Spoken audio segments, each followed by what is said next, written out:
Hi ಸ್ನೇಹಿತರೆ, smart study circle YouTube ಚಾನಲ್ಗೆ ನಿಮಗೆಲ್ಲರಿಗೂ ಸ್ವಾಗತ. ಸ್ನೇಹಿತರೆ, ಈ ಒಂದು ವಿಡಿಯೋದಲ್ಲಿ ನಾವು ಆಗಸ್ಟ್ 11ರಿಂದ ಆಗಸ್ಟ್ 15ರವರೆಗಿನ ಡೈಲಿ ಕರೆಂಟ್ ಅಫೇರ್ಸ್ MCQಗಳು ಅಥವಾ ಈ ಒಂದು 5 ದಿನಗಳಲ್ಲಿ ಕವರ್ ಆಗಿರುವಂತಹ ಒಂದು ತುಂಬಾ ಪ್ರಮುಖವಾಗಿರುವಂತಹ ಪ್ರಚಲಿತ ಘಟನೆಗಳ ಪ್ರಶ್ನೋತ್ತರಗಳನ್ನು ಈ ಒಂದು ವಿಡಿಯೋದಲ್ಲಿ ನೋಡ್ತಾ ಹೋಗೋಣ. ಸ್ಕ್ರೀನ್ ಮೇಲೆ ನಿಮಗೆ ಏನು ಕಾಣ್ತಾ ಇದೆ 15 ಪ್ರಶ್ನೆಗಳು, ಅದನ್ನು ಹೊರತುಪಡಿಸಿ ಟೋಟಲ್ ಆಗಿ ಒಟ್ಟು 26 ಪ್ರಶ್ನೆಗಳನ್ನು, ಪ್ರಮುಖವಾಗಿರುವಂತಹ 26 ಪ್ರಶ್ನೆಗಳನ್ನು ಈ ಒಂದು ವಿಡಿಯೋದಲ್ಲಿ ಕವರ್ ಮಾಡಲಾಗಿದೆ. ಈ ಒಂದು ವಿಡಿಯೋನ ಕೊನೆವರೆಗೂ ನೋಡಿ. ಆಮೇಲೆ ಈ ಒಂದು ವಿಡಿಯೋಗೆ ಫಸ್ಟ್ ಟೈಮ್ ಯಾರಾದರೂ ಭೇಟಿ ನೀಡ್ತಾ ಇದ್ರೆ ನಮ್ಮ ಚಾನಲ್ಗೆ ಸಬ್ಸ್ಕ್ರೈಬ್ ಮಾಡ್ಕೊಳ್ಳಿ. ಆಮೇಲೆ ಈ ಒಂದು ವಿಡಿಯೋಗೆ ತಪ್ಪದೆ ಲೈಕ್ ಅನ್ನು ಕೊಡಿ. ಈ ವಿಡಿಯೋ ಮುಗಿದ ತಕ್ಷಣ ನಿಮ್ಮ ಎಲ್ಲ ಸ್ನೇಹಿತರಿಗೆ ಈ ಒಂದು ವಿಡಿಯೋನ ಶೇರ್ ಮಾಡಿ. ಬನ್ನಿ ಇಂದಿನ ಒಂದು ಕರೆಂಟ್ ಅಫೇರ್ಸ್ ವಿಡಿಯೋನ ಆರಂಭ ಮಾಡೋಣ. ಇತ್ತೀಚೆಗೆ ಯಾವ ಉದ್ದೇಶಕ್ಕಾಗಿ ಕೇಂದ್ರ ಸರ್ಕಾರ ಧಾರವಾಡದ ಇಟಗಿಟ್ಟಿಯನ್ನ ವಿಶೇಷ ಆರ್ಥಿಕ ವಲಯ ಅಥವಾ SEZ ಎಂದು ಘೋಷಣೆ ಮಾಡಿದೆ? ಉತ್ತರ, ಎಲೆಕ್ಟ್ರಾನಿಕ್ ಮತ್ತು ಸೆಮಿಕಂಡಕ್ಟರ್ ಕೈಗಾರಿಕೆಗಳಿಗೆ ಉತ್ತೇಜನ ನೀಡಲು. ಕೇಂದ್ರ ಸರ್ಕಾರ ಉತ್ತರ ಕರ್ನಾಟಕದ ಕೈಗಾರಿಕಾ ಅಭಿವೃದ್ಧಿಗೆ ಮಹತ್ವದ ಹೆಜ್ಜೆಯನ್ನಿಟ್ಟಿದ್ದು, ಧಾರವಾಡದ ಇಟಗಟ್ಟಿಯನ್ನ ಎಲೆಕ್ಟ್ರಾನಿಕ್ಸ್ ಮತ್ತು ಸೆಮಿಕಂಡಕ್ಟರ್ ಉದ್ಯಮಿಗಳಿಗೆ ಉತ್ತೇಜನ ನೀಡುವ ಉದ್ದೇಶದಿಂದ ವಿಶೇಷ ಆರ್ಥಿಕ ವಲಯ ಅಥವಾ SEZ ಅಂತ ಘೋಷಣೆ ಮಾಡಿದೆ. Okay, special economic zone. ಈ ಯೋಜನೆಯು ಉತ್ತರ ಕರ್ನಾಟಕದಲ್ಲಿ ಬೃಹತ್ ಕೈಗಾರಿಕೆಗಳನ್ನು ಆಕರ್ಷಣೆ ಮಾಡಲು ನೆರವಾಗಲಿದೆ. ವಿಶೇಷ ಆರ್ಥಿಕ ವಲಯಗಳು ತೆರಿಗೆ ವಿನಾಯಿತಿ ಹೊಂದಿರುತ್ತೆ, ಸುಲಭ ನಿಯಮಗಳನ್ನು ಹೊಂದಿರುತ್ತೆ ಮತ್ತು ಮೂಲ ಸೌಕರ್ಯ ಸೌಲಭ್ಯಗಳನ್ನು ಇಲ್ಲಿ ಒದಗಿಸುವುದರಿಂದ ವಿದೇಶಿ ಹಾಗೂ ದೇಶೀಯ ಹೂಡಿಕೆದಾರರನ್ನ ಇದು ಸೆಳೆಯುತ್ತವೆ. ಈ ಘೋಷಣೆಯು ಹುಬ್ಬಳ್ಳಿ, ಧಾರವಾಡ ಮತ್ತು ಸುತ್ತಮುತ್ತಲಿನ ಪ್ರದೇಶಗಳ ಆರ್ಥಿಕ ಬೆಳವಣಿಗೆಯನ್ನು ಗಮನಾರ್ಹವಾಗಿ ಹೆಚ್ಚಳ ಮಾಡುವಂತಹ ಸಾಮರ್ಥ್ಯ ಇದು ಹೊಂದಿದೆ. ಮುಂದಿನ ಪ್ರಶ್ನೆ ಗಮನಿಸಿ. ಭಾರತದ ಪೌರತ್ವಕ್ಕೆ ಬೇಕಾಗಿರುವಂತಹ ಅರ್ಹತೆ ಮತ್ತು ಮಾನದಂಡಗಳನ್ನು ಯಾವ ಕಾಯ್ದೆಯಲ್ಲಿ ಸ್ಪಷ್ಟವಾಗಿ ಉಲ್ಲೇಖಿಸಲಾಗಿದೆ?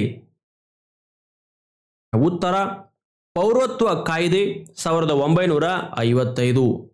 ಭಾರತದ ಪೌರತ್ವ ಸಾಬೀತುಪಡಿಸಲು ಆಧಾರ್, ಪ್ಯಾನ್ ಅಥವಾ ಮತದಾರರ ಗುರುತಿನ ಚೀಟಿಗಳು ಸಾಕ್ಷಿ ಆಗುವುದಿಲ್ಲ ಅಂತ ಇತ್ತೀಚೆಗೆ ಬಾಂಬೆ ಹೈಕೋರ್ಟ್ ತನ್ನ ಮಹತ್ವದ ತೀರ್ಪನ್ನು ನೀಡಿದೆ. ಇದರರ್ಥ ಏನಂದ್ರೆ, ಈ ದಾಖಲೆಗಳನ್ನು ಹೊಂದಿರುವ ಮಾತ್ರಕ್ಕೆ ಯಾವುದೇ ವ್ಯಕ್ತಿ ಭಾರತದ ಪೌರ, ಸಿಟಿಜನ್ ಅಂತ ಪರಿಗಣಿಸಲು ಆಗುವುದಿಲ್ಲ. ಭಾರತೀಯ ಪೌರತ್ವವನ್ನು ನಿರೂಪಿಸುವ ವಿಧಾನ ಮತ್ತು ಮಾನದಂಡಗಳನ್ನು ಪೌರತ್ವ ಕಾಯ್ದೆ 1955 ಸ್ಪಷ್ಟವಾಗಿ ವಿವರಿಸುತ್ತದೆ. ಬಾಂಬೆ ಹೈಕೋರ್ಟ್ ತನ್ನ ಆದೇಶದಲ್ಲಿ ಪ್ಯಾನ್ ಕಾರ್ಡ್ ಅಥವಾ ಆಧಾರ್ ಕಾರ್ಡ್ ಅಥವಾ ವೋಟರ್ ID ಅಥವಾ ಮತದಾರರ ಗುರುತಿನ ಚೀಟಿಯು ಸರ್ಕಾರದ ಸೌಲಭ್ಯಗಳನ್ನು ಪಡೆಯಲು ಬೇಕಾಗಿರುವಂತಹ ಒಂದು ದಾಖಲೆಗಳಷ್ಟೇ ಅಂತ ಹೇಳಿದೆ. ಇದಕ್ಕೆ ಪೂರಕ ಎಂಬಂತೆ 1955ರ ಪೌರತ್ವ ಕಾಯ್ದೆ 2009ರಲ್ಲಿ ಸರ್ಕಾರ ರೂಪಿಸಿರುವಂತಹ ಪೌರತ್ವದ ನಿಯಮಾವಳಿಗಳಲ್ಲಿ ಎಲ್ಲೂ ಕೂಡ ಈ ದಾಖಲೆಗಳ ಪ್ರಸ್ತಾಪ ಇಲ್ಲ. ಭಾರತದ ಪಾಸ್ಪೋರ್ಟ್ ಅಥವಾ ಜನನ ಪ್ರಮಾಣ ಪತ್ರಗಳನ್ನಷ್ಟೇ ದಾಖಲೆಗಳನ್ನಾಗಿ ಪರಿಗಣಿಸಬಹುದಾಗಿದೆ. ಭಾರತದ ವಿಭಜನೆ ಕರಾಳತೆ ಸ್ಮರಣೆ ದಿನವನ್ನು ಯಾವ ದಿನದಂದು ಆಚರಿಸಲಾಗುತ್ತದೆ? ಉತ್ತರ, ಆಗಸ್ಟ್ 14ರಂದು. ಭಾರತದ ಸ್ವಾತಂತ್ರ್ಯ ಸಂಗ್ರಾಮದ ಇತಿಹಾಸವು ಹಲವು ಕಹಿ ಸತ್ಯಗಳನ್ನು ಒಳಗೊಂಡಿದೆ. ಭಾರತಕ್ಕೆ ಸ್ವಾತಂತ್ರ್ಯ ಸಿಕ್ಕ ಮುನ್ನ ಅಂದರೆ ಆಗಸ್ಟ್ 14ರಂದು 1947ರ ಆಗಸ್ಟ್ 14ರಂದು ಭಾರತ ಪಾಕಿಸ್ತಾನ ವಿಭಜನೆಯ ದುರಂತ ಸಂಭವಿಸಿತು. ಈ ದಿನವನ್ನು ಸ್ಮರಿಸಲು 2021ರಲ್ಲಿ ಪ್ರಧಾನಿ ಮೋದಿಯವರು ಆಗಸ್ಟ್ 14ನ್ನ ವಿಭಜನೆ ಕರಾಳತೆ ಸ್ಮರಣ ದಿನ ಅಂತ ಘೋಷಣೆ ಮಾಡಿದ್ರು. ಇವೆಲ್ಲ ಜಸ್ಟ್ ಪೊಲಿಟಿಕಲ್ ಅಷ್ಟೇ. ಇತ್ತೀಚೆಗೆ ಭಾರತ ಯಾವ ದೇಶದ ಸಂಶೋಧನಾ ಸಹಯೋಗದಲ್ಲಿ ಸಾಗರದಾಳ ಯಾತ್ರೆ ಕೈಗೊಂಡಿದೆ? ಉತ್ತರ, ಫ್ರಾನ್ಸ್. ಭಾರತವು ಇತ್ತೀಚೆಗೆ ಫ್ರಾನ್ಸ್ನ ಸಹಯೋಗದಲ್ಲಿ ಸಾಗರದಾಳ ಯಾತ್ರೆಯನ್ನು ಕೈಗೊಂಡಿದೆ. National Institute of Ocean technology NIOT ಮತ್ತು ಭಾರತೀಯ ನೌಕಾಪಡೆಯ ನಿವೃತ್ತ ಕಮಾಂಡರ್ ಆಗಿರುವಂತಹ ಜತೀಂದರ್ ಪಾಲ್ ಸಿಂಗ್ ಈ ಆಳ ಸಮುದ್ರದ ಸಂಶೋಧನೆಯಲ್ಲಿ ಗಮನಾರ್ಹ ಹೆಜ್ಜೆಯನ್ನು ಇಟ್ಟಿದ್ದಾರೆ. ಪ್ರಮುಖ ಸಾಧನೆಗಳನ್ನು ನೋಡೋದಾದರೆ, ಆಗಸ್ಟ್ 5ರಂದು National Institute of Ocean Technology ವಿಜ್ಞಾನಿ ರಾಜು ರಮೇಶ್ 4025 ಅಡಿ ಅಂದರೆ 1227 ಮೀಟರ್ ಆಳದವರೆಗೆ ಸಮುದ್ರದಾಳವನ್ನು ತಲುಪಿದ್ದಾರೆ. ಆಗಸ್ಟ್ 6ರಂದು ಭಾರತೀಯ ನೌಕಾಪಡೆಯ ನಿವೃತ್ತ ಕಮಾಂಡರ್ ಜತಿಂದರ್ ಪಾಲ್ ಸಿಂಗ್ 5002 ಅಡಿ ಅಂದರೆ 1525 ಮೀಟರ್ ಆಳದವರೆಗೆ ಡೈವ್ ಮಾಡಿ ಹೊಸ ದಾಖಲೆಯನ್ನು ಸ್ಥಾಪನೆ ಮಾಡಿದ್ದಾರೆ. ಈ ಸಾಧನೆಗಳು ಭಾರತ ಫ್ರಾನ್ಸ್ ಸಹಯೋಗದೊಂದಿಗೆ ಫ್ರಾನ್ಸ್ನ ಸಬ್ಮರ್ಸಿಬಲ್ ಬಳಸಿ ಮಾಡಲಾಗಿದೆ. 5 ಸದಸ್ಯರ NIOT ತಂಡವು ಈ ಯಾತ್ರೆಯನ್ನು ಕೈಗೊಂಡಿತು. ಈ ಆಳ ಸಮುದ್ರದ ಸಂಶೋಧನೆಯ ಮುಖ್ಯ ಉದ್ದೇಶ ಏನೆಂದರೆ ಭಾರತದ ಮಹತ್ವಾಕಾಂಕ್ಷೆಯ ಮತ್ಸ್ಯ 6000 ಸಬ್ಮರ್ಸಿಬಲ್ ಯೋಜನೆಗೆ ತಯಾರಿಯನ್ನು ನಡೆಸುವುದು. 2027ರ ವೇಳೆಗೆ ಮತ್ಸ್ಯ 6000 ಸಬ್ಮರ್ಸಿಬಲ್ ಮೂಲಕ ಭಾರತವು 3 ಸಿಬ್ಬಂದಿಯನ್ನ 6000 ಮೀಟರ್ ಅಂದರೆ ಸುಮಾರು 20,000 ಅಡಿ ಆಳಕ್ಕೆ ಕಳುಹಿಸುವಂತಹ ಗುರಿಯನ್ನ ಭಾರತ ಹೊಂದಿದೆ. ಅಮೆರಿಕ ಅಧಿಕೃತವಾಗಿ ವಿದೇಶಿ ಭಯೋತ್ಪಾದಕ ಸಂಘಟನೆ ಎಂದು ಘೋಷಿಸಿರುವಂತಹ ಬಲೂಚಿಸ್ತಾನ್ ಲಿಬರೇಷನ್ ಆರ್ಮಿ ಅಥವಾ BLA ಇದರ ಇನ್ನೊಂದು ಸಂಘಟನೆ ಯಾವುದು? ಉತ್ತರ ಮಜೀದ್ ಬ್ರಿಗೇಡ್. ಅಮೆರಿಕವು ಬಲೂಚಿಸ್ತಾನ್ ಲಿಬರೇಷನ್ ಆರ್ಮಿ BLA ಮತ್ತು ಅದರ ಅಂಗ ಸಂಸ್ಥೆಯಾಗಿರುವಂತಹ ಮಜೀದ್ ಬ್ರಿಗೇಡ್ ಅನ್ನ ಅಧಿಕೃತವಾಗಿ ವಿದೇಶಿ ಭಯೋತ್ಪಾದಕ ಸಂಘಟನೆಗಳು ಅಂತ ಘೋಷಣೆ ಮಾಡಿದೆ. ಈ ಘೋಷಣೆಯು ಪಾಕಿಸ್ತಾನಕ್ಕೆ ದೊಡ್ಡ ರಾಜತಾಂತ್ರಿಕ ಹಿನ್ನಡೆ. ಈ ಹಿಂದೆಯೇ BLAನ ಪ್ರಮುಖ ಘಟಕವಾಗಿರುವಂತಹ ಮಜೀದ್ ಬ್ರಿಗೇಡ್ ಅನ್ನ ಅಮೆರಿಕ ವಿಶೇಷವಾಗಿ ಗೊತ್ತುಪಡಿಸಿದ ಜಾಗತಿಕ ಭಯೋತ್ಪಾದಕ ಅಂತ ವರ್ಗೀಕರಣ ಮಾಡಿತ್ತು. 2019ರಿಂದ ಪಾಕಿಸ್ತಾನದಲ್ಲಿ ನಡೆದಿರುವಂತಹ ಅನೇಕ ಭಯೋತ್ಪಾದಕ ದಾಳಿಗಳಿಗೆ ಮಜೀದ್ ಬ್ರಿಗೇಡ್ ನೇರವಾಗಿ ಕಾರಣವಾಗಿದೆ ಹಾಗೂ ಈ ದಾಳಿಗಳ ಹೊಣೆಯನ್ನ BLA ಹೊತ್ತುಕೊಂಡಿದೆ. ಅಮೆರಿಕದ ವಿದೇಶಾಂಗ ಕಾರ್ಯದರ್ಶಿ ಮಾರ್ಕೋ ರೂಬಿಯೋ ಪತ್ರಿಕಾ ಹೇಳಿಕೆಯಲ್ಲಿ ಈ ನಿರ್ಧಾರವನ್ನು ದೃಢಪಡಿಸಿದ್ದಾರೆ. ಅಮೆರಿಕದ ಈ ಕ್ರಮವು ಬಲೂಚಿಸ್ತಾನದಲ್ಲಿ ಚೀನಾದ ಬಂಡವಾಳ ಹೂಡಿಕೆಗಳ ಮೇಲೆ ಹಾಗೂ ಪ್ರಾದೇಶಿಕ ಭದ್ರತೆಯ ಮೇಲೆ ಪರಿಣಾಮ ಬೀರಬಹುದು ಅಂತ ತಜ್ಞರು ಅಭಿಪ್ರಾಯಪಟ್ಟಿದ್ದಾರೆ.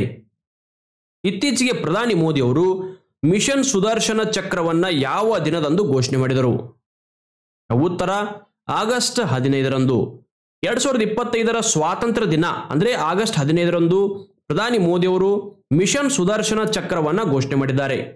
ಇದು ಭಾರತದ ನಿರ್ಣಾಯಕ ಸಂಸ್ಥೆಗಳನ್ನು ಸುರಕ್ಷಿತಗೊಳಿಸಲು 1 ದಶಕದ ಸ್ಥಳೀಯ ತಂತ್ರಜ್ಞಾನ ಉಪಕ್ರಮವಾಗಿದೆ.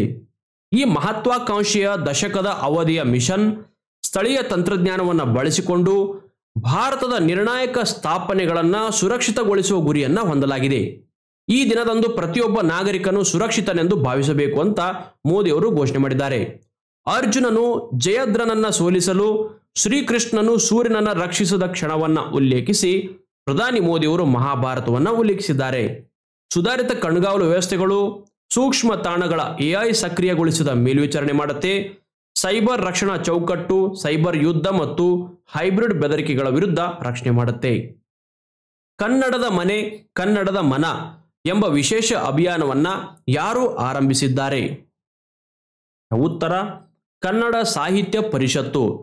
ಕನ್ನಡ ಭಾಷೆಯ ಶ್ರೀಮಂತಿಕೆ ಮತ್ತು ಪರಂಪರೆಯನ್ನು ಉಳಿಸುವ ಮಹತ್ವಾಕಾಂಕ್ಷೆಯೊಂದಿಗೆ ಕನ್ನಡ ಸಾಹಿತ್ಯ ಪರಿಷತ್ತು ಅಥವಾ ಕಸಾಪ ಕನ್ನಡದ ಮನೆ ಕನ್ನಡದ ಮನ ಎಂಬ ವಿಶೇಷ ಅಭಿಯಾನವನ್ನು ಪ್ರಾರಂಭಿಸಲಿದೆ. ಆಗಸ್ಟ್ 15ರಂದು ಒಂದು ಸ್ವಾತಂತ್ರ್ಯ ದಿನಾಚರಣೆಯ ಸಂದರ್ಭದಲ್ಲಿ ಈ ಅಭಿಯಾನಕ್ಕೆ ಚಾಲನೆ ದೊರೆಯಲಿದೆ. ಕನ್ನಡ ಭಾಷೆಯ ಅಸ್ಮಿತೆ, ಅದರ ಪ್ರಾಚೀನತೆ ಮತ್ತು ಅನನ್ಯತೆಯನ್ನು ಮುಂದಿನ ಪೀಳಿಗೆಗೆ ತಲುಪಿಸುವುದು ಈ ಅಭಿಯಾನದ ಮುಖ್ಯ ಗುರಿಯಾಗಿದೆ. ಈ ಅಭಿಯಾನದಲ್ಲಿ ಪ್ರತಿಯೊಬ್ಬ ಕನ್ನಡಿಗರು ಸಕ್ರಿಯವಾಗಿ ಭಾಗವಹಿಸಬಹುದು. ತಮ್ಮ ಕುಟುಂಬದ ಸದಸ್ಯರೊಂದಿಗೆ, ವಿಶೇಷವಾಗಿ ಮಕ್ಕಳೊಂದಿಗೆ ಪ್ರತಿದಿನ ಕನಿಷ್ಠ ಅರ್ಧ ಗಂಟೆಯಾದರೂ ಕೂಡ ಕನ್ನಡದಲ್ಲಿ ಮಾತನಾಡಲು ಪ್ರೇರೇಪಿಸುವುದು ಈ ಅಭಿಯಾನದ ಒಂದು ಭಾಗ. ಅಂತಾರಾಷ್ಟ್ರೀಯ ಗಣಿಗಾರಿಕೆ ಮತ್ತು ಲೋಹಗಳ ಮಂಡಳಿ ಅಥವಾ ICMM ಇದಕ್ಕೆ ಸೇರ್ಪಡೆಯಾಗಿರುವಂತಹ ಭಾರತದ ಮೊದಲ ಕಂಪನಿ ಯಾವುದು? ಉತ್ತರ Hindustan zinc limited. Hindustan zinc limited ಅಂತಾರಾಷ್ಟ್ರೀಯ ಗಣಿಗಾರಿಕೆ ಮತ್ತು ಲೋಹಗಳ ಮಂಡಳಿ ICMMಗೆ ಸೇರ್ಪಡೆಗೊಂಡಿರುವ ಮೊದಲ ಭಾರತೀಯ ಕಂಪನಿಯಾಗಿದೆ. ಲಂಡನ್ ಮೂಲದ ಈ ಜಾಗತಿಕ ಸಂಸ್ಥೆ ಪ್ರಮುಖ ಗಣಿಗಾರಿಕೆ ಮತ್ತು ಲೋಹ ಕಂಪನಿಗಳ ಸಹಭಾಗಿತ್ವದ ಗುಂಪಾಗಿದೆ. ಇದರ ಮುಖ್ಯ ಗುರಿ ಏನಂದ್ರೆ ಸುಸ್ಥಿರ ಅಭಿವೃದ್ಧಿಗೆ ಉದ್ಯಮದ ಕೊಡುಗೆಯನ್ನು ಹೆಚ್ಚಿಸುವುದು ಮತ್ತು ಬಲವಾದ ಪರಿಸರ ಹಾಗೂ ಸಾಮಾಜಿಕ ಕಾರ್ಯಕ್ಷಮತೆಯನ್ನು ಪ್ರೋತ್ಸಾಹಿಸುವುದು. ಇಂದಿನ ಜಗತ್ತಿನಲ್ಲಿ ಗಣಿಗಾರಿಕೆ ಮತ್ತು ಲೋಹ ಉದ್ಯಮದ ಪ್ರಯೋಜನಗಳು, ವೆಚ್ಚಗಳು, ಅಪಾಯಗಳು ಮತ್ತು ಜವಾಬ್ದಾರಿಗಳ ಕುರಿತು ಸರಿಯಾದ ತಿಳುವಳಿಕೆಯನ್ನು ಸುಧಾರಿಸಲು ICMM ವಿವಿಧ ಪಾಲುದಾರರೊಂದಿಗೆ ಸಹಕರಿಸುತ್ತೆ. HZL ಅಥವಾ ಹಿಂದೂಸ್ತಾನ್ ಜಿಂಕ್ ಲಿಮಿಟೆಡ್ ಇದರ ಒಂದು ಸೇರ್ಪಡೆಯು ಜಾಗತಿಕ ಗುಣಮಟ್ಟದ ಸುಸ್ಥಿರತೆ ಮತ್ತು ಪರಿಸರ ಪ್ರಜ್ಞೆಯ ಬದ್ಧತೆಗೆ ಭಾರತೀಯ ಕಂಪನಿಗಳು ನೀಡುತ್ತಿರುವಂತಹ ಆದ್ಯತೆಯನ್ನು ಎತ್ತಿ ತೋರಿಸುತ್ತೆ. ಇದು ಭಾರತೀಯ ಗಣಿಗಾರಿಕೆ ವಲಯಕ್ಕೆ ಒಂದು ಮಹತ್ವದ ಹೆಜ್ಜೆಯಾಗಿದೆ. ಹಿಂದೂಸ್ತಾನ್ ಜಿಂಕ್ ಲಿಮಿಟೆಡ್ ಬಗ್ಗೆ ನೋಡೋದಾದ್ರೆ, ಹಿಂದೂಸ್ತಾನ್ ಜಿಂಕ್ ಲಿಮಿಟೆಡ್ ಅನ್ನ 10 ಜನವರಿ 1966 ಸ್ಥಾಪಿಸಲಾಗಿದೆ. ಇದು ಭಾರತ ಸರ್ಕಾರದಿಂದ ಸಾರ್ವಜನಿಕ ವಲಯದ ಕಂಪನಿಯಾಗಿ ಪ್ರಾರಂಭವಾಗಿದೆ. ಇದು ರಾಜಸ್ಥಾನದ ಉದಯ್ಪುರ್ನಲ್ಲಿದೆ. ಸತು ಅಥವಾ ಜಿಂಕ್, ಸೀಸ ಅಥವಾ ಲೆಡ್ ಮತ್ತು ಸಿಲ್ವರ್ ಅಥವಾ ಬೆಳ್ಳಿ, ಈ ಒಂದು ಮೂರರ ಉತ್ಪಾದನೆಯಲ್ಲಿ ಹಿಂದೂಸ್ತಾನ್ ಜಿಂಕ್ ಭಾರತದ ಪ್ರಮುಖ ಕಂಪನಿಯಾಗಿದೆ. ಇದು ವಿಶ್ವದ ಅತಿದೊಡ್ಡ ಸತು ಸೀಸ ಉತ್ಪಾದಕರಲ್ಲಿ ಒಂದಾಗಿದೆ. 2002ರಲ್ಲಿ ಭಾರತ ಸರ್ಕಾರವು ಕಂಪನಿಯ 26% ಪಾಲನ್ನ ಸ್ಟರ್ಲೈಟ್ ಇಂಡಸ್ಟ್ರಿಗೆ, ಈಗ ಇದು ವೇದಾಂತ ಗ್ರೂಪ್ನ ಭಾಗವಾಗಿದೆ, ಸ್ಟರ್ಲೈಟ್ ಇಂಡಸ್ಟ್ರಿಗೆ ಮಾರಾಟ ಮಾಡಿತ್ತು. ಪ್ರಸ್ತುತ ವೇದಾಂತ ಲಿಮಿಟೆಡ್ ಕಂಪನಿಯು ಬಹುಪಾಲು ಪಾಲನ್ನ ಹೊಂದಿದೆ. ಅನಿವಾಸಿ ಭಾರತೀಯರಿಗೆ ಅಥವಾ ಎನ್ಆರ್ಐಗಳಿಗೆ ಶೂನ್ಯ ಶುಲ್ಕ ಡಿಜಿಟಲ್ ರವಾನೆ ವೇದಿಕೆ ಆಗಿರುವಂತಹ ರೆಮಿಟ್ ಫಸ್ಟ್ ಟು ಇಂಡಿಯಾ ಅನ್ನ ಯಾವ ಬ್ಯಾಂಕ್ ಪ್ರಾರಂಭಿಸಿದೆ? ಉತ್ತರ IDFC first bank. IDFC first bank ಇತ್ತೀಚೆಗೆ ರೆಮಿಟ್ ಫಸ್ಟ್ ಟು ಇಂಡಿಯಾ ಎಂಬ ಹೊಸ ಶೂನ್ಯ ಶುಲ್ಕ ಡಿಜಿಟಲ್ ಹಣ ರವಾನೆ ವೇದಿಕೆಯನ್ನು ಪ್ರಾರಂಭಿಸಿದೆ. ಈ ವಿಶಿಷ್ಟ ಯೋಜನೆಯ ಮುಖ್ಯ ಉದ್ದೇಶ ಏನೆಂದರೆ, ವಿದೇಶದಲ್ಲಿ ನೆಲೆಸಿರುವ ಅನಿವಾಸಿ ಭಾರತೀಯರಿಗೆ ಯಾವುದೇ ಶುಲ್ಕ ಇಲ್ಲದೆ ಭಾರತದಲ್ಲಿರುವಂತಹ ತಮ್ಮ ಕುಟುಂಬ ಅಥವಾ ಸ್ನೇಹಿತರಿಗೆ ಹಣವನ್ನು ರವಾನಿಸಲು ಸಹಾಯ ಮಾಡುತ್ತೆ. ಆರಂಭಿಕ ಹಂತದಲ್ಲಿ ಈ ಸೇವೆಯನ್ನು ಸಿಂಗಾಪುರ ಮತ್ತು ಹಾಂಗ್ಕಾಂಗ್ಗಳಲ್ಲಿ ಕಾರ್ಯನಿರ್ವಹಿಸುತ್ತಿರುವಂತಹ ಸಿಂಗ್ ಎಕ್ಸ್ ಎಂಬ ಪಾಲುದಾರಿಕೆಯೊಂದಿಗೆ ಜಾರಿಗೊಳಿಸಲಾಗಿದೆ. ಈ ಯೋಜನೆಯ ಪ್ರಮುಖ ವೈಶಿಷ್ಟ್ಯತೆಗಳು ಏನಂದ್ರೆ, ಸ್ಪರ್ಧಾತ್ಮಕ ವಿದೇಶಿ ವಿನಿಮಯ ದರಗಳು, ನೈಜ ಸಮಯದ ವಹಿವಾಟು, ಟ್ರ್ಯಾಕಿಂಗ್ ಮತ್ತು ಸಂಪೂರ್ಣ ಕಾಗದರಹಿತ ಹಣ ವರ್ಗಾವಣೆ ಸೌಲಭ್ಯವನ್ನು ಇದು ಒಳಗೊಂಡಿದೆ. ಇದರ ಪರಿಣಾಮವಾಗಿ ಅನಿವಾಸಿ ಭಾರತೀಯರ ಹಣ ರವಾನಿಸುವ ಪ್ರಕ್ರಿಯೆಯನ್ನ ಅತ್ಯಂತ ಸರಳ ಮತ್ತು ವೆಚ್ಚ ಪರಿಣಾಮಕಾರಿಯನ್ನಾಗಿ ಮಾಡುತ್ತೆ. 18ನೇ ಅಂತಾರಾಷ್ಟ್ರೀಯ ಖಗೋಳಶಾಸ್ತ್ರ ಮತ್ತು ಖಗೋಳ ಭೌತಶಾಸ್ತ್ರ ಒಲಿಂಪಿಯಾಡ್ ಅಥವಾ IOAA ಇದರ 2025ನೇ ಆತಿಥೇಯ ಭಾರತೀಯ ನಗರ ಯಾವುದು? ಉತ್ತರ ಮುಂಬೈ. ಇತ್ತೀಚೆಗೆ ಮುಂಬೈನಲ್ಲಿ 18ನೇ ಅಂತಾರಾಷ್ಟ್ರೀಯ ಖಗೋಳಶಾಸ್ತ್ರ ಮತ್ತು ಖಗೋಳ ಭೌತಶಾಸ್ತ್ರ ಒಲಿಂಪಿಯಾಡ್ ಅಥವಾ IOAA ಉದ್ಘಾಟಿಸಲಾಯಿತು. ಈ ವರ್ಷದ ಆತಿಥ್ಯವನ್ನು ಭಾರತದ ಮುಂಬೈ ವಹಿಸಿಕೊಂಡಿದೆ. ಟಾಟಾ ಇನ್ಸ್ಟಿಟ್ಯೂಟ್ ಆಫ್ ಫಂಡಮೆಂಟಲ್ ರಿಸರ್ಚ್ನ ಭಾಗವಾಗಿರುವಂತಹ ಹೋಮಿ ಭಾಭಾ ವಿಜ್ಞಾನ ಶಿಕ್ಷಣ ಕೇಂದ್ರ ಈ ಪ್ರತಿಷ್ಠಿತ ಕಾರ್ಯಕ್ರಮವನ್ನು ಯಶಸ್ವಿಯಾಗಿ ಆಯೋಜನೆ ಮಾಡಿದೆ. ಈ ಒಲಿಂಪಿಯಾಡ್ನಲ್ಲಿ 64 ದೇಶಗಳಿಂದ 300ಕ್ಕೂ ಹೆಚ್ಚು ಪ್ರತಿಭಾವಂತ ಪ್ರೌಢಶಾಲಾ ವಿದ್ಯಾರ್ಥಿಗಳು ಪಾಲ್ಗೊಂಡಿದ್ದಾರೆ. ಖಗೋಳಶಾಸ್ತ್ರವು ಈಗ ಕೇವಲ ವೀಕ್ಷಣಾ ವಿಜ್ಞಾನವಾಗಿ ಉಳಿದಿಲ್ಲ. ಇದು ಕಂಪ್ಯೂಟೇಷನ್, ಆರ್ಟಿಫಿಷಿಯಲ್ ಇಂಟೆಲಿಜೆನ್ಸ್ ಮತ್ತು ಮಷಿನ್ ಲರ್ನಿಂಗ್ನಂತಹ ಆಧುನಿಕ ತಂತ್ರಜ್ಞಾನಗಳನ್ನು ವ್ಯಾಪಕವಾಗಿ ಬಳಸಿಕೊಳ್ಳುತ್ತಾ ಇದ್ದು ಯುವಕರಿಗೆ ಅದ್ಭುತವಾದ ವೃತ್ತಿ ಅವಕಾಶಗಳನ್ನು ಸೃಷ್ಟಿ ಮಾಡ್ತಾ ಇದೆ. ಈ ಹಿನ್ನೆಲೆಯಲ್ಲಿ ಇಂತಹ ಅಂತಾರಾಷ್ಟ್ರೀಯ ಸ್ಪರ್ಧೆಗಳು ವಿದ್ಯಾರ್ಥಿಗಳು ತಮ್ಮ ಜ್ಞಾನ ಮತ್ತು ಕೌಶಲ್ಯಗಳನ್ನು ಪ್ರದರ್ಶನ ಮಾಡಲು ಒಂದು ಅತ್ಯುತ್ತಮ ವೇದಿಕೆಯಾಗಿವೆ. ಭಾರತವು ಈ ಒಲಿಂಪಿಯಾಡ್ ಅನ್ನು ಆಯೋಜನೆ ಮಾಡ್ತಾ ಇರುವುದು ಇದು 2ನೇ ಬಾರಿಯಾಗಿದೆ. ಇದಕ್ಕೂ ಮೊದಲು 2016ರಲ್ಲಿ ಭುವನೇಶ್ವರದಲ್ಲಿ ಇದನ್ನ ಆಯೋಜನೆ ಮಾಡಲಾಗಿತ್ತು. ಪ್ರಧಾನಮಂತ್ರಿ ದಕ್ಷತಾ ಔರ್ ಕುಶಲತಾ ಸಂಪನ್ನ ಹಿತಗ್ರಾಹಿ ಅಥವಾ PM ದಕ್ಷ ಯೋಜನೆಯನ್ನ ಯಾವ ಸಚಿವಾಲಯ ಪ್ರಾರಂಭಿಸಿದೆ? ಉತ್ತರ ಕೌಶಲ್ಯ ಅಭಿವೃದ್ಧಿ ಮತ್ತು ಉದ್ಯಮಶೀಲತೆ ಸಚಿವಾಲಯ. ಕೇಂದ್ರದ ಸಾಮಾಜಿಕ ನ್ಯಾಯ ಮತ್ತು ಸಬಲೀಕರಣ ರಾಜ್ಯ ಸಚಿವರ ಇತ್ತೀಚಿನ ಹೇಳಿಕೆಯ ಪ್ರಕಾರ ಪ್ರಧಾನಮಂತ್ರಿ ದಕ್ಷತಾ ಔರ್ ಕುಶಲತಾ ಸಂಪನ್ನ ಹಿತಗ್ರಾಹಿ ಅಥವಾ PM ದಕ್ಷ ಯೋಜನೆ ಅಡಿಯಲ್ಲಿ ಒಟ್ಟು 1,87,305 ಜನರು ಕೌಶಲ್ಯ ತರಬೇತಿಯನ್ನು ಪೂರ್ಣಗೊಳಿಸಿದ್ದಾರೆ. ಈ ಪೈಕಿ 73,102 ಫಲಾನುಭವಿಗಳು ಅಂದರೆ 39% ಉದ್ಯೋಗ ಅಥವಾ ಸ್ವ ಉದ್ಯೋಗವನ್ನು ಪಡೆದುಕೊಂಡಿದ್ದಾರೆ. ಈ ಯೋಜನೆಯನ್ನ ಸಾಮಾಜಿಕ ನ್ಯಾಯ ಮತ್ತು ಸಬಲೀಕರಣ ಸಚಿವಾಲಯ ಜಾರಿಗೊಳಿಸಿದೆ. ಇಲ್ಲಿ ಆನ್ಸರ್ ರಾಂಗ್ ಆಗಿದೆ. ಆನ್ಸರ್ ಅನ್ನ ಕರೆಕ್ಟ್ ಆಗಿ ಗಮನಿಸಿ. ಸಾಮಾಜಿಕ ನ್ಯಾಯ ಮತ್ತು ಸಬಲೀಕರಣ ಸಚಿವಾಲಯ PM ದಕ್ಷ ಯೋಜನೆಯನ್ನ ಪ್ರಾರಂಭಿಸಿದೆ. ಇದನ್ನ 3 ಪ್ರಮುಖ ನಿಗಮಗಳಾಗಿರುವಂತಹ ರಾಷ್ಟ್ರೀಯ ಪರಿಶಿಷ್ಟ ಜಾತಿಗಳ ಹಣಕಾಸು ಮತ್ತು ಅಭಿವೃದ್ಧಿ ನಿಗಮ NSFDC, ರಾಷ್ಟ್ರೀಯ ಹಿಂದುಳಿದ ವರ್ಗಗಳ ಹಣಕಾಸು ಮತ್ತು ಅಭಿವೃದ್ಧಿ ನಿಗಮ NBCFDC ಮತ್ತು ರಾಷ್ಟ್ರೀಯ ಸಫಾಯಿ ಕರ್ಮಚಾರಿಗಳ ಹಣಕಾಸು ಮತ್ತು ಅಭಿವೃದ್ಧಿ ನಿಗಮ NSKFDC ಇವು ಮೇಲ್ವಿಚಾರಣೆ ಮಾಡ್ತಾ ಇವೆ. ಈ ಅಂಕಿಅಂಶಗಳನ್ನು ಲೋಕಸಭೆಯಲ್ಲಿ ಹಂಚಿಕೊಳ್ಳಲಾಗಿದೆ. ಭೂ ನೀರ್ ಪೋರ್ಟಲ್ ಅನ್ನ ಯಾವ ಸಂಸ್ಥೆ ಪ್ರಾರಂಭಿಸಿದೆ? ಉತ್ತರ ಕೇಂದ್ರದ ಅಂತರ್ಜಲ ಪ್ರಾಧಿಕಾರ. ಓಕೆ, ಇತ್ತೀಚೆಗೆ ಜಲಶಕ್ತಿ ಖಾತೆಯ ರಾಜ್ಯ ಸಚಿವರು ಲೋಕಸಭೆಯಲ್ಲಿ ಭೂ ನೀರ್ ಪೋರ್ಟಲ್ ಕುರಿತು ಮಾಹಿತಿಯನ್ನು ನೀಡಿದ್ದಾರೆ.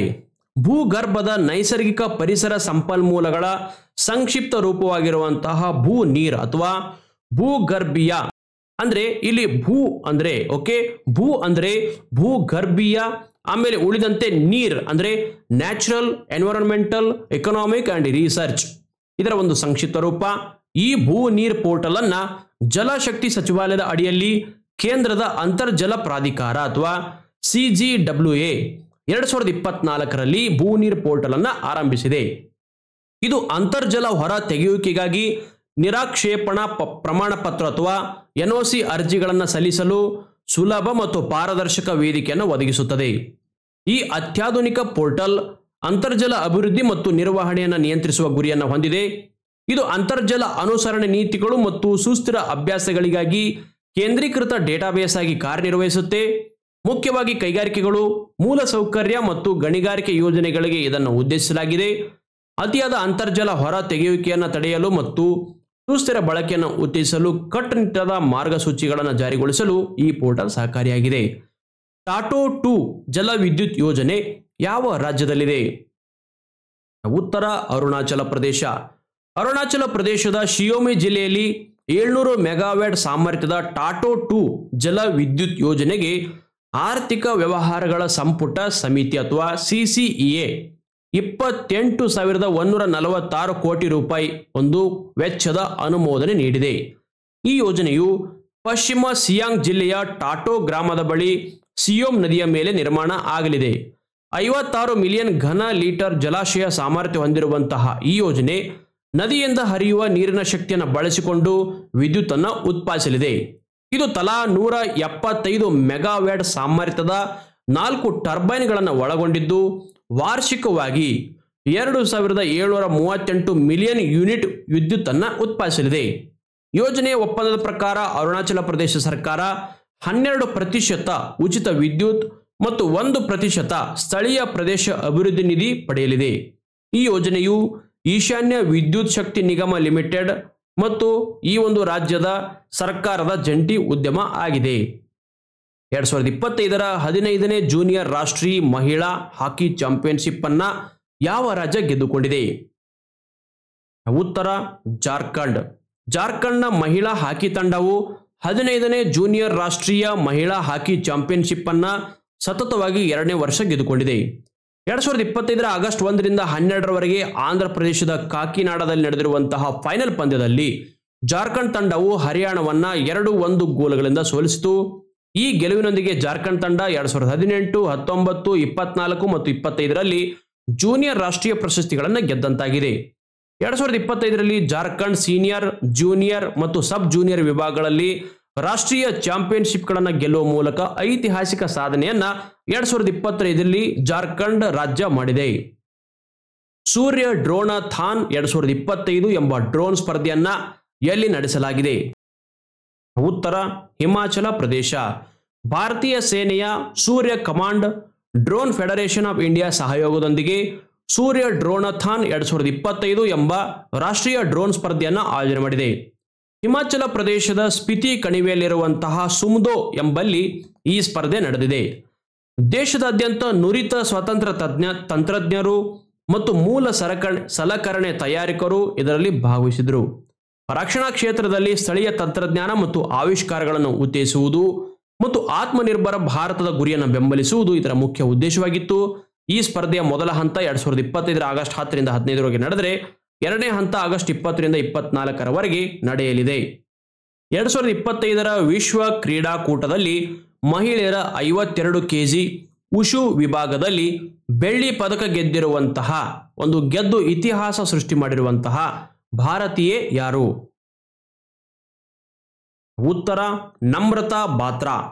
ಚೀನಾದ ಚೆಂಗ್ಡುವಿನಲ್ಲಿ ನಡೆದಿರುವಂತಹ 2025ರ ವಿಶ್ವ ಕ್ರೀಡಾಕೂಟದಲ್ಲಿ ಭಾರತದ ಉಶು ಆಟಗಾರ್ತಿ ನಮ್ರತಾ ಬಾತ್ರಾ ಮಹಿಳೆಯರ 52 kg ವಿಭಾಗದ ಫೈನಲ್ನಲ್ಲಿ ಬೆಳ್ಳಿ ಪದಕ ಗೆಲ್ಲುವ ಮೂಲಕ ಇತಿಹಾಸವನ್ನು ಸೃಷ್ಟಿ ಮಾಡಿದ್ದಾರೆ. 4 ಬಾರಿ ರಾಷ್ಟ್ರೀಯ ಚಾಂಪಿಯನ್ ಆಗಿರುವ 2024ರ ಏಷ್ಯನ್ ಚಾಂಪಿಯನ್ಶಿಪ್ನಲ್ಲಿ ಬೆಳ್ಳಿ ಪದಕ ವಿಜೇತರಾಗಿರುವಂತಹ 24 ವರ್ಷದ ನಮ್ರತಾ ಬಾತ್ರಾ ಫೈನಲ್ನಲ್ಲಿ ಚೀನಾದ ಪ್ರಬಲ ಸ್ಪರ್ಧಿ ಮೆಂಗ್ಯೂ ಚೆನ್ ವಿರುದ್ಧ 2-0 ಅಂತರದಿಂದ ಸೋತಿದ್ದಾರೆ. ಈ ಪದಕವು ವಿಶ್ವ ಕ್ರೀಡಾಕೂಟದ ಉಶು ಸ್ಪರ್ಧೆಯಲ್ಲಿ ಭಾರತಕ್ಕೆ ಲಭಿಸಿರುವಂತಹ ಮೊದಲ ಪದಕ. ಈ ಸಾಧನೆಯೊಂದಿಗೆ ನಮ್ರತಾ 2025ರ ವಿಶ್ವ ಕ್ರೀಡಾಕೂಟದಲ್ಲಿ ಭಾರತಕ್ಕೆ 2ನೇ ಪದಕ ತಂದುಕೊಟ್ಟಿದ್ದಾರೆ. ಇದಕ್ಕೂ ಮೊದಲು ಪುರುಷರ ಸಂಯುಕ್ತ ಬಿಲ್ಲುಗಾರಿಕೆಯಲ್ಲಿ ರಿಷಬ್ ಯಾದವ್ ಕಂಚಿನ ಪದಕವನ್ನ ಗೆದ್ದಿದ್ದರು. ಪ್ರಸ್ತುತ ವರ್ಷದ ಶಾಂಘೈ ಸಹಕಾರ ಸಂಸ್ಥೆ SEOನ ಪ್ರಾದೇಶಿಕ ಶೃಂಗಸಭೆ ರೀಜನಲ್ ಸಮಿಟ್ ಯಾವ ನಗರದಲ್ಲಿ ನಡೆಯಲಿದೆ? ಉತ್ತರ ಆಪ್ಷನ್ 3 ಟಿಯಾನ್ಜಿನ್. ಚೀನಾದ ಟಿಯಾನ್ಜಿನ್ ನಗರದಲ್ಲಿ ನಡೆಯಲಿರುವಂತಹ ಶಾಂಘೈ ಸಹಕಾರ ಸಂಸ್ಥೆ ಅಥವಾ SEOನ ಪ್ರಾದೇಶಿಕ ಶೃಂಗಸಭೆಯಲ್ಲಿ ಪ್ರಧಾನಿ ಮೋದಿ ಅವರು ಭಾಗವಹಿಸಲಿದ್ದಾರೆ. 2020ರ ಗಾಲ್ವಾನ್ ಘರ್ಷಣೆ ನಂತರ ಭಾರತದ ಪ್ರಧಾನಿಯೊಬ್ಬರು ಚೀನಾ ದೇಶಕ್ಕೆ ಭೇಟಿ ನೀಡುತ್ತಾ ಇರುವುದು ಇದೇ ಮೊದಲು. ಈ ಹಿಂದೆ ಅವರು 2019ರಲ್ಲಿ ಚೀನಾ ದೇಶಕ್ಕೆ ಭೇಟಿ ನೀಡಿದರು. ಈ ಶೃಂಗಸಭೆಯಲ್ಲಿ ಪ್ರಧಾನಿ ಮೋದಿ ಅವರು ಶಾಂಘೈ ಸಹಕಾರ ಸಂಸ್ಥೆಯ ಸದಸ್ಯ ರಾಷ್ಟ್ರಗಳೊಂದಿಗೆ ವಿದೇಶಾಂಗ ಮತ್ತು ಆರ್ಥಿಕ ನೀತಿಗಳು, ಪ್ರಾದೇಶಿಕ ಭದ್ರತೆ, ಭಯೋತ್ಪಾದನೆ ಮತ್ತು ವ್ಯಾಪಾರದ ಕುರಿತು ಮಹತ್ವದ ಚರ್ಚೆಗಳನ್ನು ನಡೆಸಲಿದ್ದಾರೆ. 2025ರ ವಿಶ್ವಸಂಸ್ಥೆ ಅಭಿವೃದ್ಧಿ ಕಾರ್ಯಕ್ರಮದ ಈಕ್ವಟರ್ ಇನಿಷಿಯೇಟಿವ್ ಪ್ರಶಸ್ತಿಯನ್ನು ಗೆದ್ದಿರುವಂತಹ ಭಾರತೀಯ ಗುಂಪು ಯಾವುದು? ಉತ್ತರ ಬಿಬಿ ಫಾತಿಮಾ ಸ್ವಸಹಾಯ ಗುಂಪು. ಧಾರವಾಡ ಜಿಲ್ಲೆಯ ಬಿಬಿ ಫಾತಿಮಾ ಮಹಿಳಾ ಸ್ವಸಹಾಯ ಗುಂಪು ತನ್ನ ಅದ್ಭುತ ಸಾಧನೆಗಾಗಿ 2025ರ ಪ್ರತಿಷ್ಠಿತ ಈಕ್ವಟರ್ ಇನಿಷಿಯೇಟಿವ್ ಪ್ರಶಸ್ತಿಯನ್ನು ಗೆದ್ದುಕೊಂಡಿದೆ. ವಿಶ್ವಸಂಸ್ಥೆಯ ಅಭಿವೃದ್ಧಿ ಕಾರ್ಯಕ್ರಮ UNDP ಪ್ರತಿ 2 ವರ್ಷಗಳಿಗೊಮ್ಮೆ ಈ ಪ್ರಶಸ್ತಿಯನ್ನು ಪ್ರಕಟ ಮಾಡುತ್ತೆ. ಈ ಪ್ರಶಸ್ತಿಯು ಭೂ ಅವನತಿಯನ್ನು ತಡೆಯುವ, ಜೀವ ವೈವಿಧ್ಯತೆಯನ್ನು ಸಂರಕ್ಷಿಸುವ ಮತ್ತು ಜನರ ಜೀವನೋಪಾಯವನ್ನು ಸುಧಾರಿಸುವಲ್ಲಿ ಮಹತ್ವದ ಕೊಡುಗೆ ನೀಡಿರುವ ಸ್ಥಳೀಯ ಸಮುದಾಯಗಳು ಮತ್ತು ಸ್ಥಳೀಯ ಜನರಿಗೆ ಗೌರವವನ್ನು ಸಲ್ಲಿಸುತ್ತೆ. ಈ ಕಾರಣಕ್ಕಾಗಿ ಇದನ್ನು ಜೀವ ವೈವಿಧ್ಯ ಸಂರಕ್ಷಣೆಗಾಗಿ ನೀಡಲಾಗುವ ನೊಬೆಲ್ ಪ್ರಶಸ್ತಿ ಅಂತ ಕೂಡ ಕರೆಯಲಾಗುತ್ತೆ. ಬಿಬಿ ಫಾತಿಮಾ ಸ್ವಸಹಾಯ ಗುಂಪಿನ ಕಾರ್ಯವೈಖರಿಯು ನಿಜಕ್ಕೂ ಅನನ್ಯವಾಗಿದೆ. ಅವರು ಮಳೆಯಾಶ್ರಿತ ಜಮೀನುಗಳಲ್ಲಿ ರಾಗಿ ಆಧಾರಿತ ಮಿಶ್ರ ಬೆಳೆ ಪದ್ಧತಿಯನ್ನು ಪರಿಚಯಿಸಿದರು. ಇದರ ಜೊತೆಗೆ ಹವಾಮಾನ ವೈಪರೀತ್ಯಗಳನ್ನು ತಡೆದುಕೊಳ್ಳಬಲ್ಲ ಕೃಷಿ ವಿಧಾನಗಳು, ಜಾನುವಾರು ಸಾಕಣೆ ಮತ್ತು ತೋಟಗಾರಿಕೆ ಪದ್ಧತಿಗಳನ್ನು ಸಹ ಯಶಸ್ವಿಯಾಗಿ ಅಳವಡಿಸಿಕೊಂಡು ಜನಪ್ರಿಯಗೊಳಿಸಿದರು. 2029ರ ವೇಳೆಗೆ ಕರ್ನಾಟಕವು ಎಷ್ಟು ಹೊಸ ಜಾಗತಿಕ ಸಾಮರ್ಥ್ಯ ಕೇಂದ್ರಗಳನ್ನು ಸೇರಿಸುವ ಗುರಿಯನ್ನ ಹೊಂದಿದೆ? ಉತ್ತರ 500. ಕರ್ನಾಟಕವು ದೇಶದ ಪ್ರಮುಖ IT ಮತ್ತು ತಂತ್ರಜ್ಞಾನ ಕೇಂದ್ರವಾಗಿ ತನ್ನ ಸ್ಥಾನವನ್ನು ಮತ್ತಷ್ಟು ಬಲಪಡಿಸಿಕೊಳ್ಳುವ ನಿಟ್ಟಿನಲ್ಲಿ ಕಟಾಲಿಸ್ಟ್ ಎಂಬ ಹೊಸ ಕಾರ್ಯಕ್ರಮವನ್ನು ಪರಿಚಯಿಸಿದೆ. ಈ ಉಪಕ್ರಮ ಜಾಗತಿಕ ಸಾಮರ್ಥ್ಯ ಕೇಂದ್ರಗಳು ಅಥವಾ ಗ್ಲೋಬಲ್ ಕ್ಯಾಪಬಿಲಿಟಿ ಸೆಂಟರ್ಸ್ ಅಥವಾ GCC ಇವುಗಳಿಗೆ ಸಹಕಾರ ನೀಡುವ, ವ್ಯವಹಾರ ಮಾಡುವ ಸುಲಭತೆ ಕೋಶದ ಭಾಗವಾಗಿದೆ. ಕಟಾಲಿಸ್ಟ್ನ ಪ್ರಮುಖ ಉದ್ದೇಶ ಏನಂದ್ರೆ ಜಾಗತಿಕ ಕಂಪನಿಗಳಿಗೆ ಕರ್ನಾಟಕದಲ್ಲಿ ಹೂಡಿಕೆ ಮಾಡಲು ಮತ್ತು ಹೊಸ ಘಟಕಗಳನ್ನು ಸ್ಥಾಪಿಸಲು ಅಗತ್ಯವಿರುವ ಅನುಮೋದನೆಗಳನ್ನು ಒಂದೇ ವೇದಿಕೆಯಲ್ಲಿ ತ್ವರಿತವಾಗಿ ಒದಗಿಸುವುದಾಗಿದೆ. ಈ ಮೂಲಕ ಸರ್ಕಾರಿ ಪ್ರಕ್ರಿಯೆಗಳನ್ನು ಸುಲಭಗೊಳಿಸಿ ಬಂಡವಾಳ ಹೂಡಿಕೆಗೆ ಪೂರಕ ವಾತಾವರಣ ನಿರ್ಮಾಣ ಮಾಡುವುದು ಈ ಒಂದು ಕಟಾಲಿಸ್ಟ್ನ ಗುರಿಯಾಗಿದೆ. ಈ ಪ್ರಮುಖ ಯೋಜನೆಯನ್ನು ಬೆಂಗಳೂರು ಟೆಕ್ ಸಮಿಟ್ ಅಥವಾ BTS 2025ರಲ್ಲಿ ಘೋಷಣೆ ಮಾಡಲಾಗಿದೆ. ಕರ್ನಾಟಕವು ಪ್ರಸ್ತುತ ಭಾರತದ ಒಟ್ಟು ಸಾಫ್ಟ್ವೇರ್ ರಫ್ತಿನ 44% ಕೊಡುಗೆ ನೀಡುತ್ತಾ ಇದೆ. ಈ ಬೃಹತ್ ಕೊಡುಗೆಯ ಜೊತೆಗೆ ಸರ್ಕಾರವು 2029ರ ವೇಳೆಗೆ 500 ಹೊಸ GCCಗಳನ್ನು ಸ್ಥಾಪಿಸುವ ಗುರಿಯನ್ನು ಹೊಂದಲಾಗಿದೆ. ಈ ಗುರಿಯನ್ನು ಸಾಧಿಸಿದರೆ ರಾಜ್ಯದಲ್ಲಿ ಸುಮಾರು 3.5 ಲಕ್ಷ ಉದ್ಯೋಗಗಳು ಸೃಷ್ಟಿಯಾಗಲಿದ್ದು 50 ಶತಕೋಟಿ ಮೌಲ್ಯದ ಉತ್ಪಾದನೆಯನ್ನು ನಿರೀಕ್ಷೆ ಮಾಡಲಾಗಿದೆ. ದೀನ್ ದಯಾಳ್ ಸ್ಪರ್ಶ ಯೋಜನೆಯನ್ನ ಯಾವ ಸರ್ಕಾರಿ ಇಲಾಖೆ ಪ್ರಾರಂಭಿಸಿದೆ?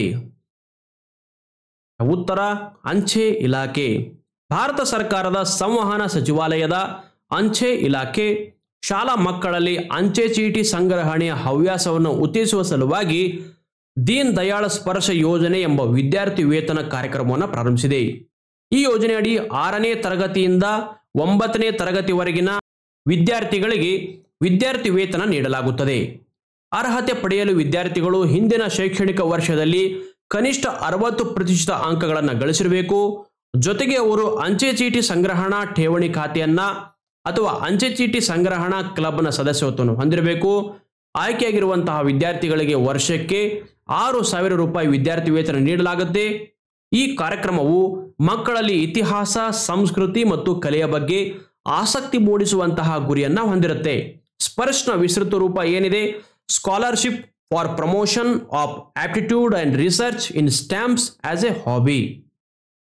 ಭಾರತದಲ್ಲಿ ಮೊದಲ ಭೂಶಾಖದ ವಿದ್ಯುತ್ ಉತ್ಪಾದನಾ ಯೋಜನೆಯನ್ನ ಎಲ್ಲಿ ಸ್ಥಾಪಿಸಲಾಗ್ತಾ ಇದೆ?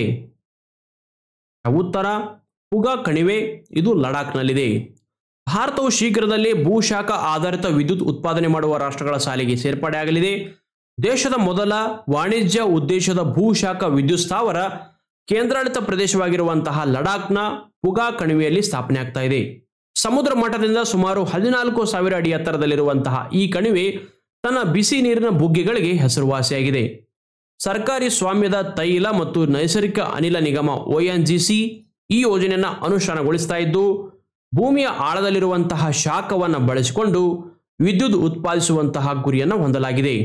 ಪರಿಸರಕ್ಕೆ ಯಾವುದೇ ಹಾನಿ ಉಂಟು ಮಾಡದೆ ವರ್ಷವಿಡೀ ನಿರಂತರವಾಗಿ ವಿದ್ಯುತ್ ಪೂರೈಸುವ ಸಾಮರ್ಥ್ಯ ಹೊಂದಿರುವಂತಹ ಈ ಯೋಜನೆ ಭಾರತದ ನವೀಕರಿಸಬಹುದಾದ ಇಂಧನ ಕ್ಷೇತ್ರದಲ್ಲಿ ಒಂದು ಮಹತ್ವದ ಮೈಲಿಗಲ್ಲಾಗಿದೆ.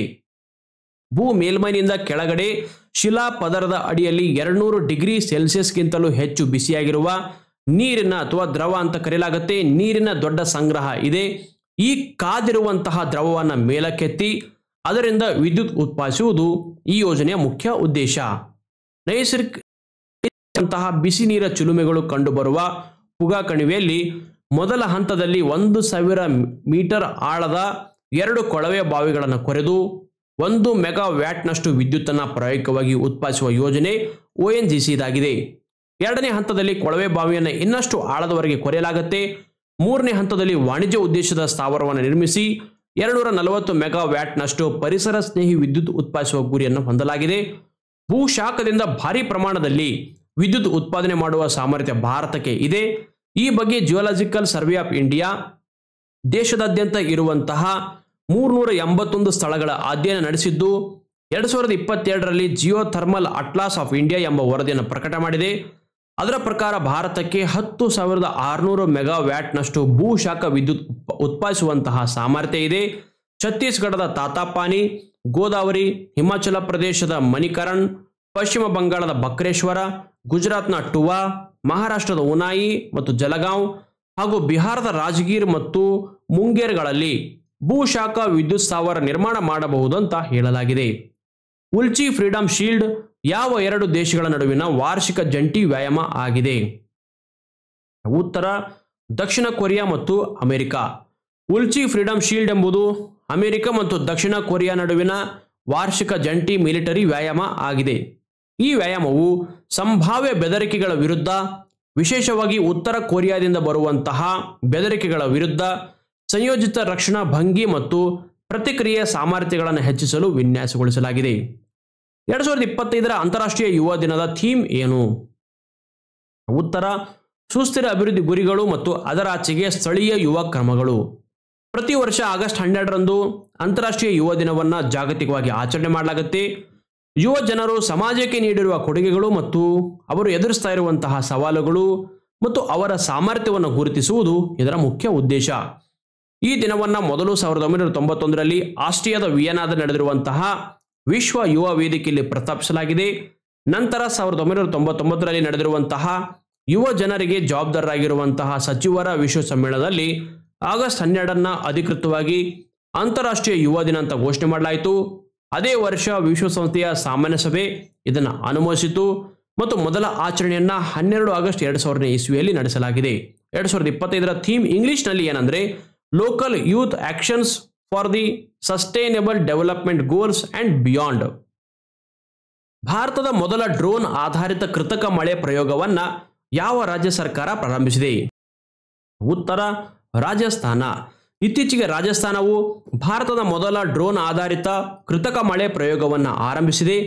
ಈ ಯೋಜನೆಯಲ್ಲಿ ಸಾಂಪ್ರದಾಯಿಕ ವಿಮಾನಗಳ ಬದಲಿಗೆ ಡ್ರೋನ್ಗಳನ್ನು ಬಳಸಿಕೊಂಡು ಮೋಡ ಬಿತ್ತನೆಯನ್ನು ನಡೆಸಲಾಗ್ತಾ ಇದೆ. ಜೈಪುರದ 129 ವರ್ಷಗಳಷ್ಟು ಹಳೆಯದಾಗಿರುವಂತಹ ರಾಮಗಢ ಅಣೆಕಟ್ಟನ್ನು ಪುನರುಜ್ಜೀವನಗೊಳಿಸುವುದು ಈ ಪ್ರಯೋಗದ ಮುಖ್ಯ ಉದ್ದೇಶವಾಗಿದೆ. ಸುಮಾರು 20 ವರ್ಷಗಳಿಂದ ಬತ್ತಿ ಹೋಗಿರುವ ಅಣೆಕಟ್ಟಿಗೆ ಮರುಜೀವ ನೀಡುವುದು ಇದರ ಗುರಿಯಾಗಿದೆ. ಈ ಯೋಜನೆಯು ರಾಜ್ಯದ ಕೃಷಿ ಇಲಾಖೆ ಮತ್ತು ಅಮೆರಿಕ ಹಾಗೂ ಬೆಂಗಳೂರು ಮೂಲದ JenXAI ಈ ಕಂಪನಿಗಳ ಸಹ ಒಂದು ಜಂಟಿ ಸಹಭಾಗಿತ್ವದಲ್ಲಿ ನಡೀತಾ ಇದ್ದು ಸುಮಾರು 60 ಡ್ರೋನ್ಗಳನ್ನು ಬಳಸಲಾಗ್ತಾ ಇದೆ. ಮೋಡ ಬಿತ್ತನೆಯಲ್ಲಿ ಸಿಲ್ವರ್ ಅಯೋಡೈಡ್ ನಂತಹ ಕಣಗಳನ್ನು ಮೋಡಗಳಿಗೆ ಸೇರಿಸಲಾಗುತ್ತೆ. ಇದು ಮಳೆಯನ್ನು ಹೆಚ್ಚಿಸಲು ಸಹಾಯ ಮಾಡುತ್ತೆ. ನಾಗರಿಕ ವಿಮಾನಯಾನ ನಿರ್ದೇಶನಾಲಯ ಇದರ ಅನುಮೋದನೆಯೊಂದಿಗೆ ಈ ಪ್ರಯೋಗವನ್ನು ನಡೆಸಲಾಗ್ತಾ ಇದೆ. ಈ ತಂತ್ರಜ್ಞಾನವು ಯಶಸ್ವಿ ಆದರೆ ಭವಿಷ್ಯದಲ್ಲಿ ಬರ ಪೀಡಿತ ಪ್ರದೇಶಗಳಿಗೆ ಈ ಒಂದು ಸ್ಕೀಮ್ ಅಥವಾ ಈ ಒಂದು ಯೋಜನೆ ಅನುದಾನ ಅಥವಾ ವರದಾನ ಆಗಲಿದೆ. ಇತ್ತೀಚೆಗೆ ಸುದ್ದಿಯಲ್ಲಿರುವಂತಹ ಕಾಸರಗೋಡಿಯ ಶೀಬಾ ಮತ್ತು ಪಿಲಾರ್ಥ ವಾಮನ ಇದು ಯಾವ ಜಾತಿಗೆ ಸೇರಿದೆ? ಉತ್ತರ ಏಡಿ ಜಾತಿ ಅಥವಾ ಕ್ರ್ಯಾಬ್. ಇತ್ತೀಚೆಗೆ ಕೇರಳದ ಪಶ್ಚಿಮ ಘಟ್ಟಗಳಲ್ಲಿ ಸಿಹಿ ನೀರಿನ ಏಡಿಗಳ 2 ಹೊಸ ಪ್ರಭೇದಗಳನ್ನು ಕಂಡುಹಿಡಿಯಲಾಗಿದೆ. ಇವು ಗೆಕ್ಕಾರ್ಸಿನುಸಿಡೆ ಎಂಬ ಸಿಹಿ ನೀರಿನ ಏಡಿಗಳ ಕುಟುಂಬಕ್ಕೆ ಸೇರಿವೆ.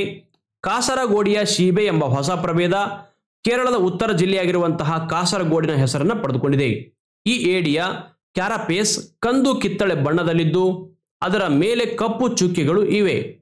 ಇದರ ಉಗುರುಗಳು ಕಿತ್ತಳೆ ಬಣ್ಣದಲ್ಲಿದ್ದು ಕಪ್ಪು ಚುಕ್ಕಿಗಳನ್ನು ಹೊಂದಿದೆ.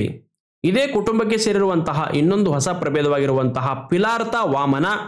ಈ ಏಡಿಯು ವಿಷ್ಣುವಿನ ವಾಮನದ ಅವತಾರದ ಹೆಸರನ್ನು ಹೊಂದಿದೆ. ಈ ಹೆಸರು ಅದರ ಸಣ್ಣ ಗಾತ್ರವನ್ನು ಸೂಚಿಸುತ್ತದೆ. ಇತ್ತೀಚೆಗೆ ಬಿಡುಗಡೆಯಾಗಿರುವಂತಹ Stumped Life Behind and Beyond the 22 Yards ಎಂಬುದು ಯಾರ ಆತ್ಮಚರಿತ್ರೆ? ಉತ್ತರ ಸೈಯದ್ ಕಿರ್ಮಾನಿ. ಭಾರತೀಯ ಕ್ರಿಕೆಟ್ ತಂಡದ ಮಾಜಿ ವಿಕೆಟ್ ಕೀಪರ್ ಮತ್ತು ಬ್ಯಾಟ್ಸ್ಮನ್ ಸೈಯದ್ ಕಿರ್ಮಾನಿ ಅವರ ಆತ್ಮಚರಿತ್ರೆ Stumped Life Behind and Beyond the 22 Yards ಇತ್ತೀಚೆಗೆ ಬಿಡುಗಡೆಯಾಗಿದೆ. ಈ ಪುಸ್ತಕವನ್ನು ಹೈದರಾಬಾದ್ನಲ್ಲಿ ನಡೆದಿರುವಂತಹ ಸಮಾರಂಭದಲ್ಲಿ ಭಾರತದ ವೇಗದ ಬೌಲರ್ ಮೊಹಮ್ಮದ್ ಸಿರಾಜ್ ಬಿಡುಗಡೆ ಮಾಡಿದ್ದಾರೆ. ಈ ಆತ್ಮಚರಿತ್ರೆಯಲ್ಲಿ 1983ರ ವಿಶ್ವಕಪ್ ವಿಜೇತ ತಂಡದ ಪ್ರಮುಖ ಸದಸ್ಯರಾಗಿದ್ದಂತಹ ಕಿರ್ಮಾನಿ ತಮ್ಮ ವೃತ್ತಿಪರ ಮತ್ತು ವೈಯಕ್ತಿಕ ಜೀವನದ ಹಾದಿಯನ್ನ, ವಿಕೆಟ್ ಕೀಪರ್ ಆಗಿ ಅವರು ಎದುರಿಸಿದ ಸವಾಲುಗಳನ್ನು ಮತ್ತು ಭಾರತೀಯ ಕ್ರಿಕೆಟ್ಗೆ ನೀಡಿರುವಂತಹ ಕೊಡುಗೆಗಳನ್ನು ವಿವರಿಸಿದ್ದಾರೆ. ಓಕೆ, ಇಲ್ಲಿಗೆ ಆಗಸ್ಟ್ 11ರಿಂದ 15ರವರೆಗೆ ಪ್ರಮುಖವಾಗಿರುವಂತಹ ಪ್ರಚಲಿತ ಘಟನೆಗಳ ಪ್ರಶ್ನೋತ್ತರಗಳನ್ನು ಇದರಲ್ಲಿ ಕವರ್ ಮಾಡಲಾಗಿದೆ. ಈ ಒಂದು ವಿಡಿಯೋ ನಿಮಗೆಲ್ಲ ಇಷ್ಟ ಆಗಿದೆ ಅಂತ ಅನ್ಕೊಳ್ತೇನೆ. ಈ ಒಂದು ವಿಡಿಯೋ ಇಷ್ಟ ಆಗಿದ್ರೆ ತಪ್ಪದೆ ಎಲ್ಲ ನಮ್ಮ ವಿದ್ಯಾರ್ಥಿಗಳು ಈ ಒಂದು ವಿಡಿಯೋನ ನಿಮ್ಮ ಎಲ್ಲ ಸ್ನೇಹಿತರಿಗೆ ವಾಟ್ಸಪ್ ಗ್ರೂಪ್ಗಳಿಗೆ ಕಡ್ಡಾಯವಾಗಿ ಶೇರ್ ಮಾಡಿ. ಆಮೇಲೆ ನಮ್ಮ ವಿಡಿಯೋಗಳು ಯಾವತ್ತೂ ಲಾಕ್ ಆಗೋದಿಲ್ಲ. ನಾವು ಯಾವತ್ತೂ ಜಾಯಿನ್ ಬಟನ್ ಅಲ್ಲಿ ಒಂದು ವಿಡಿಯೋಗಳನ್ನು ಇಡೋದಿಲ್ಲ. ಯಾವತ್ತೂ ಮುಕ್ತವಾಗಿ ಎಲ್ಲ ವಿಡಿಯೋಗಳು ಫ್ರೀ ಆಗಿರುತ್ತೆ. ಓಕೆ, ನಮ್ಮ ಎಲ್ಲ ವಿದ್ಯಾರ್ಥಿಗಳಿಗೆ ನಮ್ಮ ಸ್ಮಾರ್ಟ್ ಸ್ಟಡಿ ಸರ್ಕಲ್ನ ಎಲ್ಲ ವಿಡಿಯೋಗಳು ಫ್ರೀ ಆಗಿರುತ್ತೆ. ಯಾವುದಕ್ಕೂ ಚಾರ್ಜಸ್ ಅನ್ನ ಇರೋದಿಲ್ಲ ಅಥವಾ ಸ್ವಲ್ಪ ದಿನಗಳಾದ್ಮೇಲೆ ಅವುಗಳನ್ನು ಲಾಕ್ ಮಾಡೋದಿಲ್ಲ, ಹೈಡ್ ಮಾಡೋದಿಲ್ಲ. ಎಲ್ಲ ವಿಡಿಯೋಗಳು ಎಲ್ರಿಗೂ ಲಭ್ಯ ಇರುತ್ತೆ. ಯಾಕಂದ್ರೆ ಹಲವು ವಿದ್ಯಾರ್ಥಿಗಳು ನಮಗೆ ಮೆಸೇಜ್ ಮಾಡಿದ್ದಾರೆ. ಎಲ್ಲ ವಿಡಿಯೋಗಳು ಓಪನ್ ಇರುತ್ತೆ. ನಿಮ್ಮ ಎಲ್ಲ ಸ್ನೇಹಿತರಿಗೆ ಹೇಳಿ, ಸ್ಮಾರ್ಟ್ ಸ್ಟಡಿ ಸರ್ಕಲ್ನ ಒಂದು ಕರೆಂಟ್ ಅಫೇರ್ಸ್ ವಿಡಿಯೋಗಳು ಎಲ್ಲ ವಿದ್ಯಾರ್ಥಿಗಳಿಗೆ ಉಚಿತವಾಗಿ ಲಭ್ಯ ಇರುತ್ತೆ. ಈ ಒಂದು ವಿಡಿಯೋನ ನಿಮ್ಮ ಎಲ್ಲ ಸ್ನೇಹಿತರಿಗೆ ಶೇರ್ ಮಾಡಿ. ಧನ್ಯವಾದ.